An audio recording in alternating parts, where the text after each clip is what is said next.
Wayanad ദുരന്തബാധിതർക്കായി flag challenge നടത്തിയ കുട്ടികൾ സ്വരൂപിച്ചത് 1,4 ലക്ഷം രൂപ. കോഴിക്കോട് തോട്ടുമുക്കം ഗവൺമെന്റ് UP സ്കൂളിലെ കുരുന്നുകളാണ് സമൂഹത്തിന് ഒന്നാകെ മാതൃകയായത്. കളക്ട്രേറ്റിലെത്തിയ കുട്ടികളും അധ്യാപകരും തുക ജില്ലാ കളക്ടറെ ഏൽപ്പിച്ചു. സ്വാതന്ത്ര്യദിനാഘോഷത്തിന് മുന്നോടിയായാണ് കുട്ടികൾ വീടുകൾ തോറും കയറിയിറങ്ങി ദേശീയ പതാക വിറ്റ് തുക സ്വരൂപിച്ചത്. ഇതുവരെ കണ്ടിട്ടും കേട്ടിട്ടുമില്ലാത്ത കൂട്ടുകാർക്കായി സഹായഹസ്തവുമായി കുട്ടികൾ ഇറങ്ങിയപ്പോൾ വലിയ പിന്തുണയാണ് നാടൊന്നാകെ നൽകിയത്. കുട്ടികൾക്ക് ചെറുതും വലുതുമായ തുക നൽകി ഓരോ വീട്ടുകാരും തങ്ങളുടെ പിന്തുണയും അറിയിച്ചു. ഓട്ടോ ഡ്രൈവർമാരും കച്ചവടക്കാരും കുട്ടികളുടെ നല്ല മനസ്സിന് ഒപ്പം കൂടി.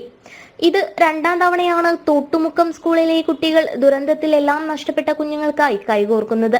ദുരിതാശ്വാസ ക്യാമ്പുകളിൽ കഴിയുന്ന കൂട്ടുകാർക്കായി കളിപ്പാട്ടങ്ങൾ ശേഖരിച്ച് ഇവർ കൈമാറിയിരുന്നു. ദേശീയ പതാക വിറ്റുകിട്ടിയ പണവുമായി ഇവർ ചെന്നത് കളക്ടറുടെ മുന്നിലേക്കാണ്. മുഖ്യമന്ത്രിയുടെ ദുരിതാശ്വാസ നിധിയിലേക്ക് ഇവർ തുക കൈമാറി.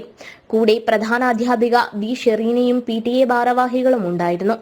കുട്ടികളുടെ പ്രവൃത്തി നാടിനൊന്നാകെ മാതൃകയും പ്രചോദനവുമാണെന്ന് കളക്ടർ സ്നേഹിൽകുമാർ IAS പറഞ്ഞു.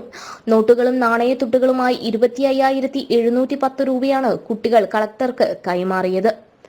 ജനം, കോഴിക്കോട്.